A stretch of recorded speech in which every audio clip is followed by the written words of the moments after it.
Hello and welcome to another episode of the We Have a Meeting podcast. So today we are joined by a seasoned professional when it comes to sales and cold calling. He's a connoisseur, so we are in good company. Today's guest launched their own consulting company back in 2018 when he realised he had a unique love for cold calling. So today we're going to get into the nitty gritty and discuss everything cold calling. Welcome to the conversation. It's Kevin Hopp. Kevin, how are you? Thanks for having me, boys. That's kind of the perfect intro.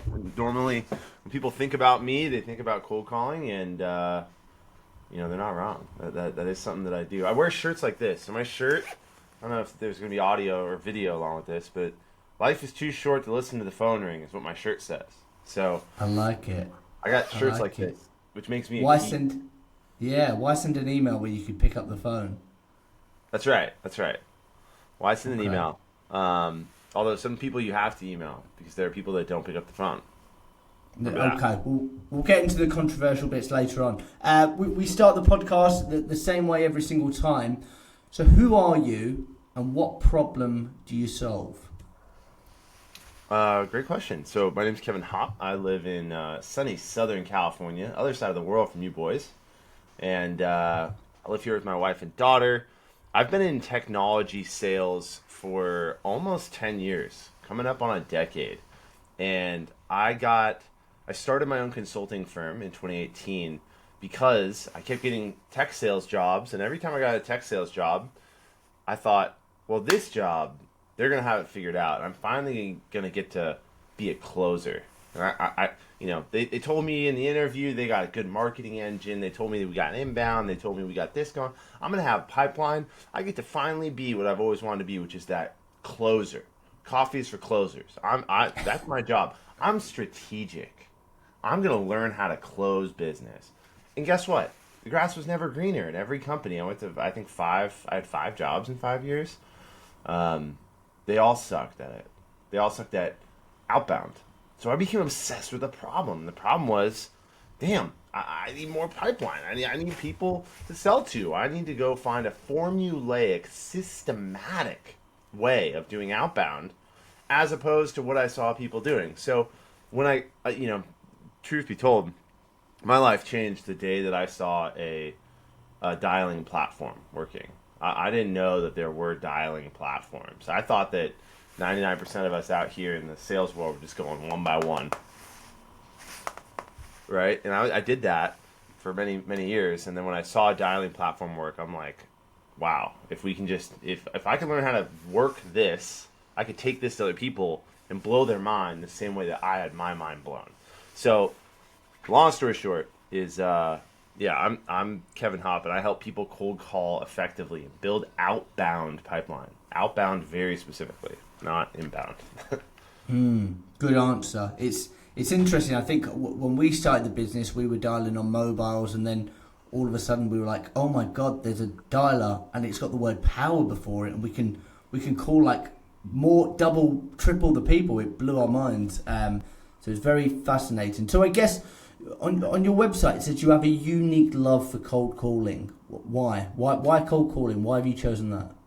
Yeah, it's a good question. I mean, at the end of the day, I help businesses get outbound pipeline, but I choose cold calling to be the focus of what I introduce because I've noticed for me, it matches my personality type. Now, it does not match every salesperson's personality type. And there are a lot of people that don't have the patience, they don't have the mindset, the energy, the discipline to do outbound cold calling because if you send a cold email to the wrong person, what's the consequence to your ego? There is none. They just hit delete, right? You never even know they were the wrong person. It just doesn't come back to you in a positive response. So, 99% of reps like to just hit go and wait for a lot of emails to go out, and they're just sitting there kind of waiting for people to reply. When you make a cold call to the wrong person, and you catch somebody who woke up on the wrong side of the bed that day, they say, hey, go fuck yourself. And you have to take that moment to be like, oh, God, all right, sorry. Ugh. Gather myself, next call, right? So cold calling is hard. And people don't like it because it's one of those things in sales that it puts your ego on the line. It's why sales leaders don't cold call, because they have egos and they can't be seen getting dunked on like that, right? And they'll say things like, I'm the VP or blah, blah, blah, when they're on the phone on a cold call. And it's like, well, your rep can't do that, right? And that's what's so hard about being an entry-level rep. You're like, hey, I'm an SDR. I'm trying to set meetings. Hey, I'm an AE. I need to set my own meetings for my own pipeline. You can't, just kind of flex. I've seen leaders cold call and be like, hey, this is how you do it.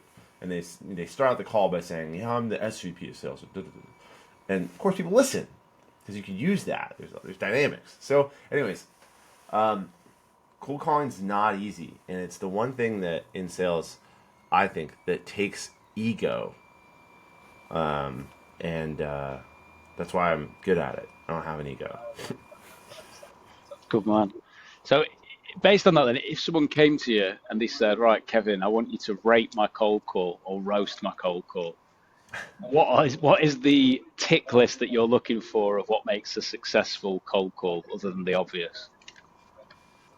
Well, I'd argue it's not super obvious, right? But there's really a few key areas that you look for, and I do this as a service, by the way, for anyone out there. Cold call coaching. I do it with teams, not with individuals. Turns out, individuals who cold call are usually at the beginning of their career, and they don't have a lot of money. So, I don't sell to individuals. I do not do that. I have an online course you can buy for $50, but which you should buy, and it's really informative. But most people don't learn that way. They don't learn well that way. So, pace, volume, tone, and energy, and then how well you are following a script or a talk track. Those are the things that I grade cold calls on, right? Cold calling is the art of having conversation with strangers, but it is also something that needs to be very reliable and scientific, right? I think the best part of cold email is you can be extremely scientific very easily. A/B testing things and, ABCD testing things and, changing variables and doing all this stuff. And you can really start to say, okay, when I say this in the email, it does this better. You should be doing the same thing with your cold calls, but you can only do that if you have a reliable script. So I am on the block of you need to have a script when you call. Now, it doesn't mean you need to sound like a robot. I talk about a script as being a handrail, meaning a structured path from A to B. Now it goes up and down, right? Like the handrail metaphor works nicely because if you're walking up steps, you're going up and down. You might trip on one step, but you grab the handrail and you pull yourself right back up, and you get to the top of the stairs. That's what we're trying to do in a cold call. So when I look to roast someone's cold call, pace, volume, tone, and energy of their voice and how they're talking, but is it clear that they have a goal in mind for the call? And are they working to it in a formulaic way? Some reps just show up and say, hey, what's up? I work for this and I do this. Are you guys buying that? And it's like, dude, you're going to do that all day and you're going to get 1 in 1,000 people and think that that's what cold calling is. And it's not. Like, you can have a way higher level of success if you talk about problems and solutions. Amazing. Beautiful. And then a couple of bits to unpack at what you just said. Tone and energy. Is what does that? How do I detect? Oh, that's bang on. So there's really two main ways of thinking about what is good tone and energy on a cold call. I'd say the first is the rep interested in the people that they're calling, and are they an interesting person, right? So there are two things. I talk about that. It's one of my golden rules of cold calling that I talk about on my website and in my online course. You have to be an interesting person who is genuinely interested in the people you're talking to. That comes out in your tone and energy, right? You can hear when someone gives a shit and when someone doesn't. So that's one. But what I've also, it's taken me a bit of time here working with clients and working with hundreds of reps to realize that there's a second kind of X factor involved in tone and energy, and that is the ability to mirror the tone and energy you're getting on the other end of the line, right? Some of the best reps that I've coached, I initially told them, hey man, your deadpan delivery is kind of boring, and I don't think it's going to be inspiring. We might want to work on sprucing it up. And one rep in particular I'm thinking of, he became the top guy at his company with the most deadpan, to the point, no bullshit, like talk track that you've ever heard. And it was because he knew his persona. He knew who he was selling to, and he knew that they responded better to that. They don't want the cheery up and down voice. They don't want someone popping in their ear that sounds like, Mary Poppins or something. They want someone who's very to the point and sounds like they're a professional. So that taught me, okay, there's not one good tone. There's not one good way to do it for everybody. A lot of it's being reflexive and being able to mirror what's going on. Nice. Yeah, I agree. That's the chameleon is Yes. the best salesperson. And then the other thing you said is reliable script. So we often speak to people who have no idea if the script they're working off is good. I like that term, reliable script. So what does that actually look like? How do I know this script is reliable? Well, in the beginning, it's tough, right? In the beginning, it's really tough because there's an added element to this that if you ask a rep if cold calling works, they say it doesn't work and it's dead because they don't want to make cold calls, because when they make cold calls, their ego's on the line. And so they'll do things like make 20 cold calls in one day, talk to 2 people. It doesn't go well, and their manager says, "Hey, did you make calls yesterday? How'd it go?" "Oh, it was awful." "Oh, okay, let's not do that today. Why don't we make some strategic LinkedIn DMs?" And it's like, all right, I mean, did you give it a real college try? Did you make 5,000 dials with this and have, at least 50 live conversations with this sort of talk track? If that's the case and you got 0 meetings, that's not a reliable script, right? The other thing to look for that I think a lot of people kind of overlook in a good script is not about me. It's about them. It's about the prospect. Most people think a script is, I work for Acme Corporation and we have the greatest solutions and we have this and this and this and this and our pricing is incredible and you should give me 10 minutes to tell you about it. People write scripts like that and I hear it and I'm like, no thank you. I'm not interested. I'm not buying. And that's what 99% of people are not buying. But if you create a talk track and you say, okay, cool, I can do all this cool, fun stuff, but what does it do for them? What does it do for my prospects? Talk about that instead, right? Hey, I work for Acme Corporation. We have solutions around this. We generally work with people that have projects associated with X and Y. Wasn't sure if your business was focused in this area right now. What are you doing when it comes to Z? That's the way I like to do it. So talk about your prospects. Get them talking about what's going on in their companies.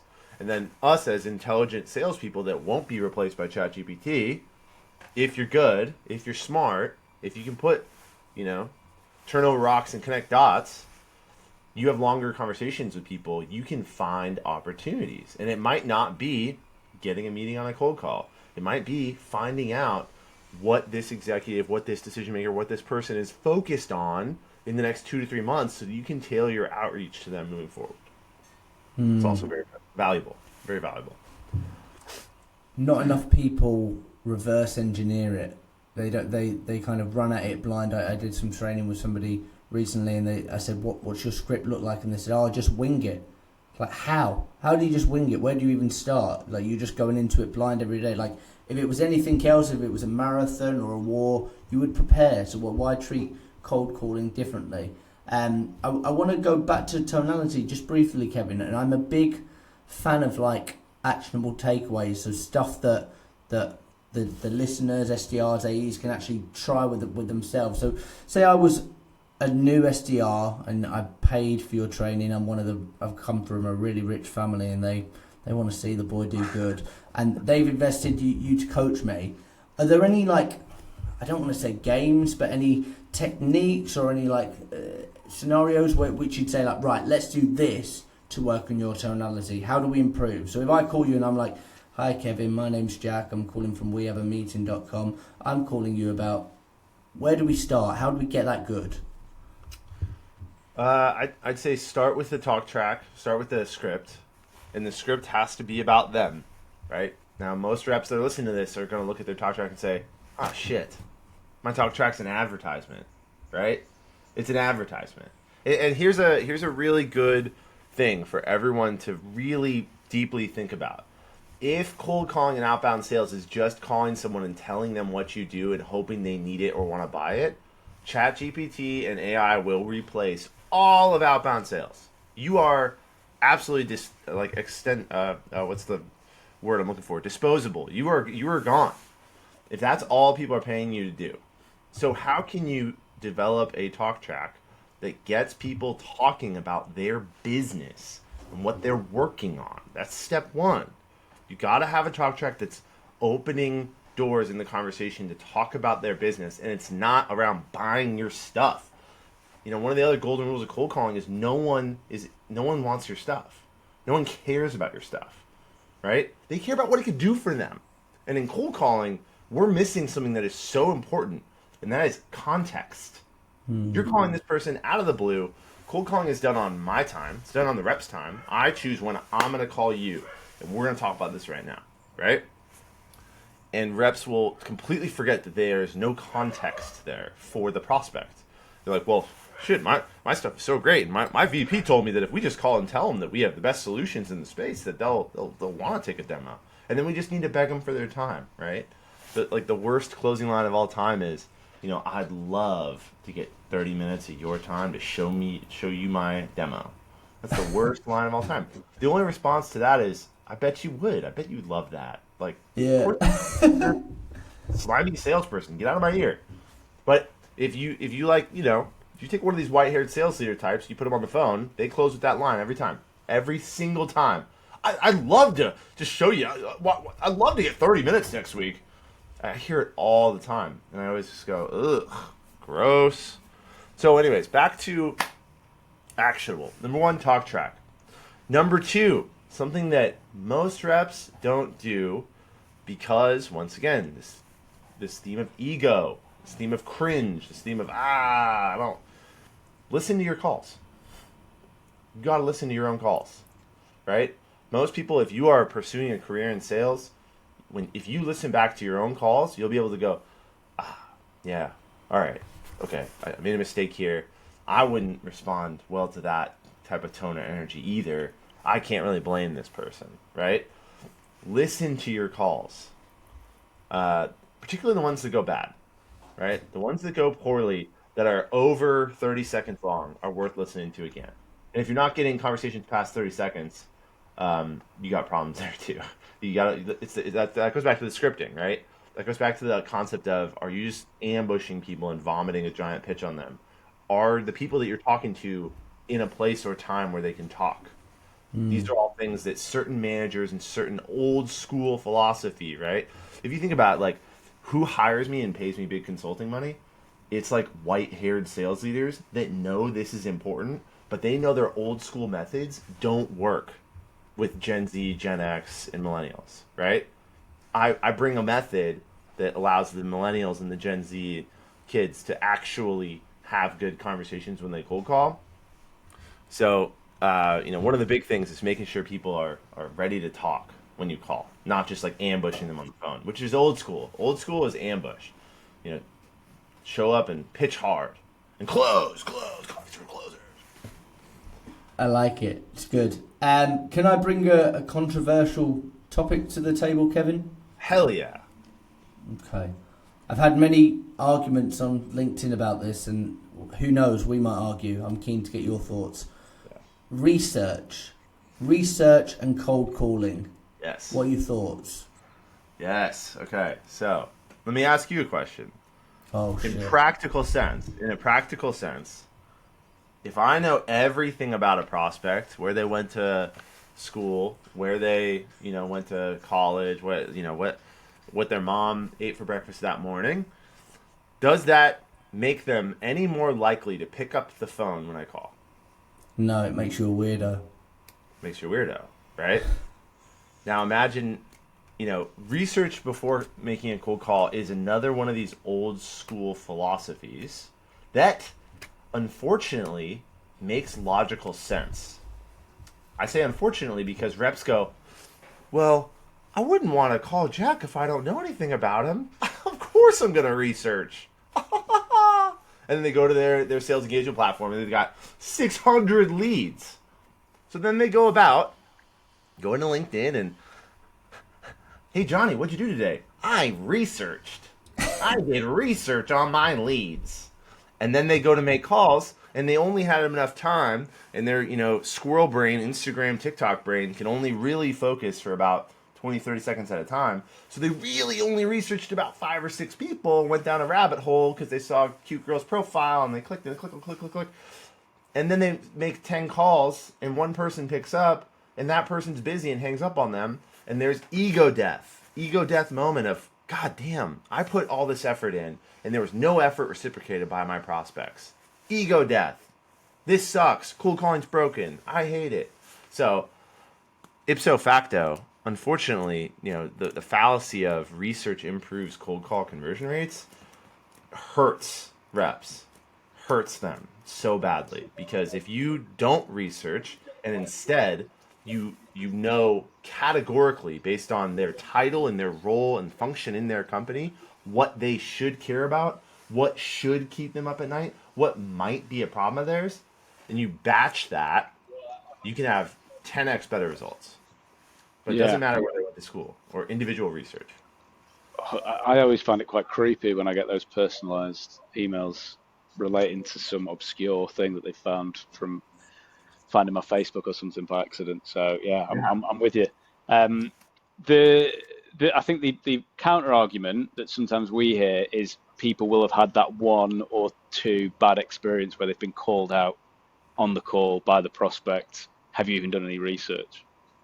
And then they've just held on to that negative experience so much that then they think, I need to research every single call from here on. It's like saying one person said no to me, so now everyone's going to say no to me. Yeah, and that's the methodology I teach. That's very, very easily explainable. You say, and the mantra. I have a number of mantras that I use with SDRs because it's a very grind of a job. So the mantras are helpful, and when I coach them over time, they start to hear it in their head without me having to say it. The mantra is lean on what you do know, right? Yeah, Jack, I don't know where you went to school. Yeah, Jack, I don't understand what your mom had for breakfast. I do not know everything about your company. But what I do know is you're a IT director at this company, and the last IT director I spoke to got a tremendous amount of value by sitting down and having a high-level conversation with us about some of the challenges he was facing in this area, right? I know that what I sell is valuable. I know that his company and his title people get value out of this. So lean on what you do know. And there's always going to be that 1 in 100 people that you talk to is just going to be a dick on the phone. They're just going to be mean, right? Yeah. So. Yeah, exactly. So next actionable takeaway moment that we're looking for is in terms of intros, pattern interrupts, all that type of good stuff, kicking off the call, what are your favorites and why? Great question. So I'm a permission-based opener guy. So I've just, and this comes from, I have a very diverse cold calling background, right? So I've had arguments with people about this, and the people that I usually argue with have cold called for 1, 2, 3 companies. Like I ran an agency. I've ran 2 different agencies that did outsourced cold calling. And in that time, I ran those businesses. So I was designing, writing the scripts for, I've written 75 scripts for 75 different companies over my career, at least. And then watched reps go have hundreds of conversations with the scripts, iterated, done that, right? I've made over 1 million cold calls myself. So I have found over time in the aggregate that if you try and pitch something when someone, or have a conversation when someone is physically busy doing something else, you get what is called the false negative, right?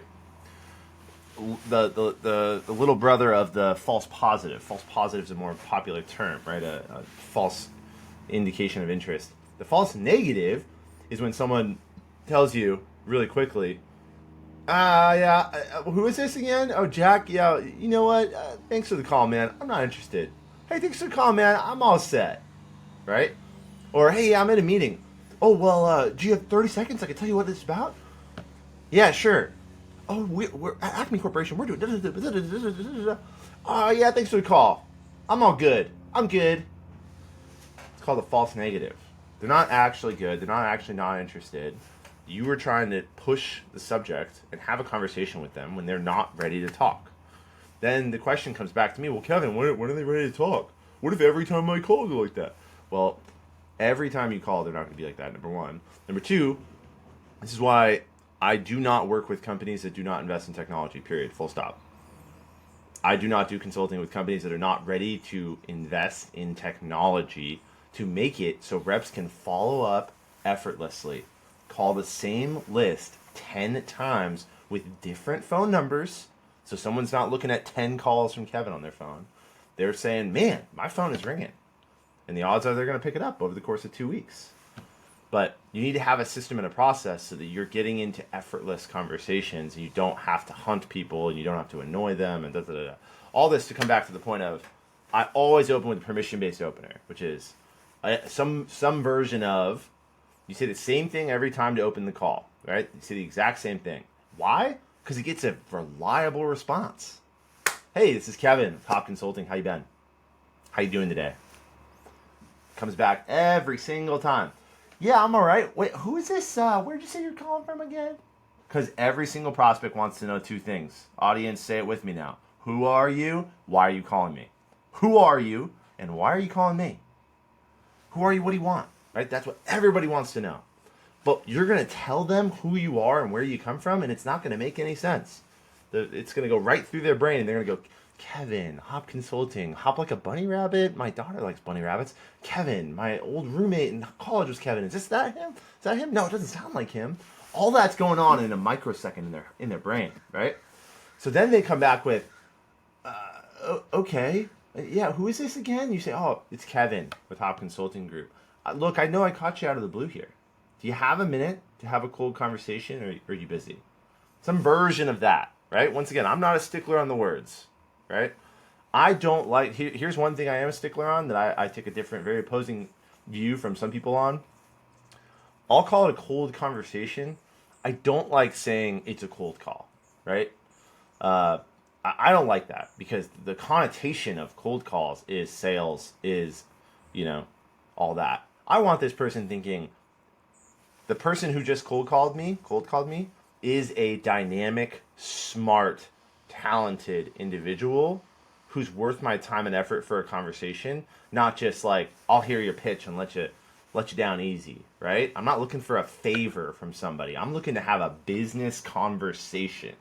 So the way I teach reps to cold call, they get better at having business conversations, which makes you a better salesperson, makes you a better business person, right? It makes you a more well-rounded individual, which is what you should be striving for. You're not just calling asking if they're, you buying? So, anyways, sorry, I'm ranting. Permission-based opener. Ask them if they have a minute to talk. I guess, am I okay to? There's a few bits there, and obviously I'd love to challenge you on some of them, just because I've got opposing views, and I think it'll be great to listen to. There was a few things, I guess, on when people are busy, and the kind of the false negative stuff, and I think it's you make a really valid point and a real valid opinion. I literally did a training session on this the other day, because a lot of the time the issue that I've found is when somebody says I'm in a meeting, it's, are they in a meeting? Whereas a lot of the time it might be a knee-jerk response to, oh my god, I've just figured out it's a sales call, I don't want to take it, I don't want to, do you know what I mean? The inner chimp is flipping out, and it's a response. And literally one of our new girls, she had a call the other day, and the guy was like, well, yeah, we do permission-based openers, and he was like, you can have 30 seconds, but I am about to drop my kid off. Next thing you know, it's a 9-minute conversation, and the first thing was, well, I am really busy, and it's like, look, can I run through it in 30 seconds? We kind of use it as a ledge, a positive ledge. Can I run through in 30 seconds? And if by the end it's not relevant, we can just leave it there, and I don't have to bother you again. Because your job is to get in there and qualify, disqualify, and like you said with the research, if you call somebody, it'd be interesting to see the stats on, and I think this is probably where you're big on your technology because you're right of if I then call that person back, they might not answer. So there's a few bits in there that I guess I'd love to challenge you on. If you've got somebody on the phone, obviously if they're saying no, I'm really busy, don't try and ram something down their throat. Don't try and have a conversation with them. But on that first instance, are you not better sussing out whether it is kind of like a knee-jerk reaction and maybe a bit of an objection, or maybe you can elaborate on that? No, you bring up a really good point, and there's always going to be instances where pushing will work. I have just seen it in the aggregate across dozens and dozens of campaigns not work. Oh, in the aggregate. That being said, you can get lucky, and that is something that they whatever you're about to talk about is the number one or two thing on their brain that they're actually working on, right? And that you can get lucky by building a really high quality list, a really targeted list of people that you're like, hey, these are people that all got VC financing in the last 3 months, and I sell software to people who got VC financing. It's perfect fit, whatever, right? The other thing that I coach reps on is when someone says, oh, I'm busy, you say, all right, cool. I'll reach out another time this week. And then you reach out another time that week. What's the number one thing that 95% of salespeople do not do, that simply by doing it you differentiate yourself? Can you guess? Is it following up? Following up. Following up. Following up. How many people out there are calling a list one time? They're calling a prospect one time. Or they're calling him 2 times, 3 times. They get one conversation and 2 times they didn't pick up, and they go, well, I need fresh leads. People don't follow up, right? By the way, check this out. Oh, you should answer it. Please take a live cold call. Kevin, please. This will be great. It's going to be a telemarketer. Yeah. Hello, this is Kevin. Hello? Hello. Hi, Kevin. Yeah, who's this? Kevin, this is David from Accelerator. How are you? I'm all right. Do I know you? No, this is the first time I'm calling you, Kevin. Kevin, I believe you're the owner of this business or Hopp Consulting Group. That's right. That's your business? Yes. Okay. And Kevin, at the same time, I can see that you registered a domain last year, right, from GoDaddy. It's called club.us. That's right. I believe that's your domain. Yeah, I don't know why. Why do I get so many calls about that domain? I get a lot of calls about that domain specifically. Okay. Because as you still holding this domain, I can see that you haven't developed any website for that. But I can see that you have one website on Hopp Consulting LLC, right? That's like right. You're an accountant. That's right. Okay. So who's taking care of this website, sir? That you or any other company? So that domain is for a business venture that I started that I closed. I no longer have that business venture going, so I do not need a website for it. Okay. And regarding this website, like the Hopp Consulting, I can see you have this website on Wix. So can you tell me one thing, like is there any reason behind that, like why you are using Wix? Because I believe you are paying some monthly or yearly fees to Wix, right? Yeah. Wix is what I call quick, dirty, and easy, and that's what I need when it comes to a website. I don't get a lot of traffic to my website or conversions from it. It's just for a place to kind of help me look a little bit more legit, if that makes sense. But yeah, I understand. But sir, if you don't mind, like I can suggest you something, because as you're paying a monthly or yearly fees, so why you're paying that? If you create a customized one, right? Because we as a company, we actually develop a customized website. The website will be as per your taste, choice, and preference, and you don't need to pay any monthly or yearly fees like we. Okay. Right? So what happens, right? And Close him. what is that like? If you Close want, him. That's right. So, okay, I totally understand. I understand that you guys develop websites, and thank you for reaching out. I am not looking to develop Hopp Consulting Group's website right now, so why don't you reach out to me in 6 months, and I might need a website project then. Does that work? Why 6 months? Like, if you can book, like we have some special offers this month. Right. No, I totally get that. Thank you. Hey, I'm actually I'm on a work call here. I gotta go, but if you send me an email, I'll reply via email. Okay. I have one of your email, like Kevin@hoppsconsultinggroup.com.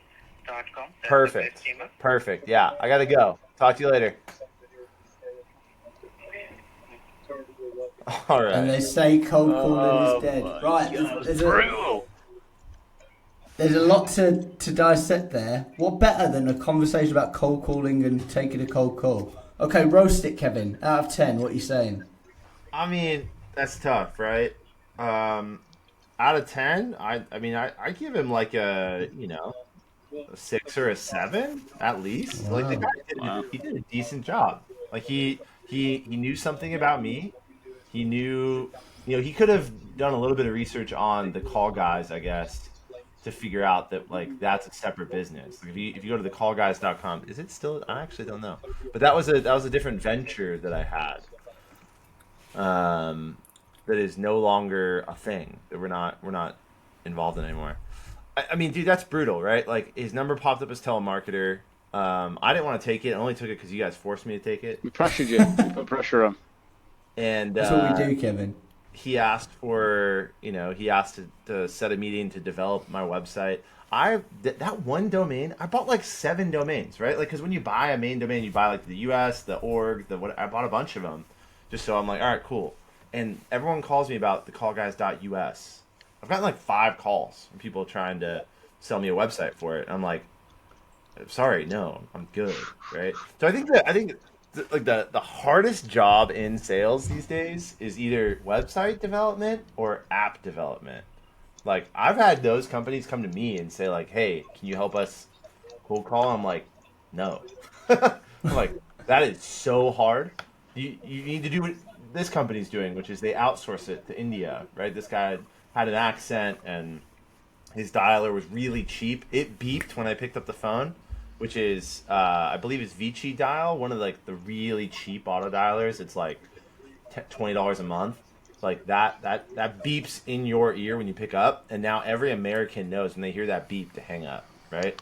Like I would have hung up if you guys weren't pushing me to take that call because it's a telemarketer. So you got to use better tech.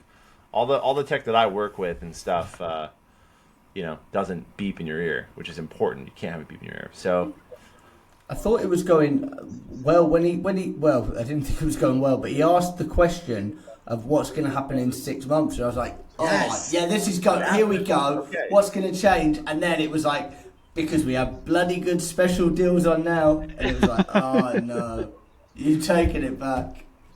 yeah, Cool. I mean, to your point, like it was like he had he had me for a second there. Like that's a really good question. What's going to change in 6 months? But he didn't bring it into my world as to why 6 months. He said because I want to get an appointment with you now. It's like, dude, of course you do, right? Commission breath. I know you want an appointment now. So, Well, cold calling's tough. But I mean, this guy, I wouldn't have answered that. I was showing you the phone because it said telemarketer, right? Let's talk about that. That's a problem. That's a huge problem. AT&T and Verizon here in the United States cover probably 99% of cell phone users, and they are now flagging numbers as telemarketer, as like survey, like if you're calling for a survey, like whatever it is, they will flag your number. That kills your pickup rate, right? Like for a modern day SDR, like half the battle is getting a live person on the phone. Because if you call one by one, you're gonna listen to the phone ring all freaking day because people aren't gonna pick it up. So it's tough out here, man. I thought that was brilliant. I thought the fact that you've taken a live cold call is, for any web developers, SDRs listening, that's what you're up against, guys. Okay, well, we're running out of time. I think this has been a brilliant conversation. Someone's just got into sales, it's their first day, maybe cover some bits when it comes to mindset and rejection and resilience. What are the 3 big pieces of advice that you'd give to them? 3 big pieces of advice. I think the first one is let's get away from trying to find people that are interested. I'm not interested is the number one thing that people say to salespeople by far and away, and probably about 40% of people that say that actually are interested. They just don't understand what you're talking about, and they're missing that important word again, context. They have no context for why you're reaching out to them, what you could do for them, things like that, right? So the first thing is understand no one's interested. All right, now we know they're not interested. Let's focus on having conversations that don't end in I'm not interested. They end in, well, based on what I'm working on and the way that our company is solving this challenge, it probably doesn't make any sense to talk to you, right? If you shift your mindset around and not just trying to find people that are interested, then you have a focus on having these dynamic conversations. So that kind of leads into the second point that I want to give to any person who's starting out, which is you got to go learn. And this is stuff I can't give you. You guys can't give these. No one can give this to you except for you at your own company. And it is you have to learn the value of what you guys do. And the value of what you do is not what it is. Now, what do I mean by that? Okay, this is an eraser. I could sell it as an eraser. I could say, hey, do you need an eraser, Jack? I got an eraser, Jack. Or I could say, hey, Jack, most people like you are writing on whiteboards constantly, and they're looking for efficient and really easy ways to erase their writing so that they can do more work and be more efficient at their day-to-day tasks. What does, whiteboard efficiency look like for you? Oh, shit. We're talking about value. We're talking about the business value of the solutions you provide. That is unique for every company out there. Go learn the top 5 customer stories of your organization and learn how to talk about it, not from the perspective of, we implemented this solution and they pay this much per month and they like that's what a lot of people focus on. But if you become customer obsessed and customer story obsessed, then you're going to have effortless conversations about the value you can provide to people. And that's something that a lot of SDRs just kind of miss, right? And you might not get it from like the white papers on the website, by the way. White papers on the website are written by the marketing folks, and they're trying to push product. Mostly, unless they're good marketers, which is really rare. But the last piece of advice would be there is a very truth fact about outbound sales and sales in general that is harsh and it kind of sucks, and it is a numbers game. It is a numbers game. Sales is pretty unique in that you need to be taking action. You need to be moving the ball forward every day to have success. It's not going to happen for you. Your prospects aren't going to magically call you back. Your prospects aren't going to magically wake up and say, I need to email Jack to get a meeting about da-da-da-da. You need to be taking action. So know that it is a numbers game, and without putting activity on the leaderboard, without making the calls, sending the emails, being active in your prospecting, it will not work. You're not going to succeed. Brilliant. I think there's a lot of lessons that have been taught and learned in this podcast. I think the biggest lesson is ring people, because even Mr. Busy founder Kevin Hopp picks up cold calls during podcasts, so you don't know where they are. The next time someone says I can't talk, I'm in a meeting or a podcast, who knows, they might still take the call.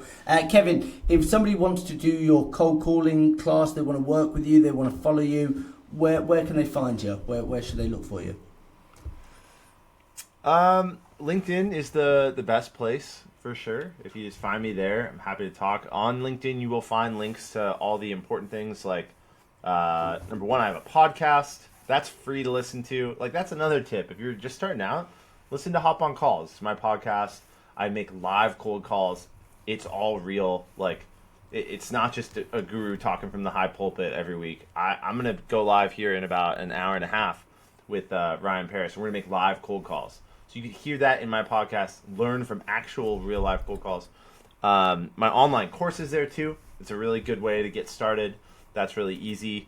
But overall, I mostly work with organizations that are trying to build engines around this, right? I have this unique blend of skills around people, process, and technology. It's not just cold calling skills. It's like, you got to understand the tech. You got to be able to tell a spreadsheet story. You got to be able to build a whole functioning system around this. And that's what I do really well. So thank you guys for having me. Really, really appreciate it. Thank you Pleasure. so much. Thanks so much. Thank you so much.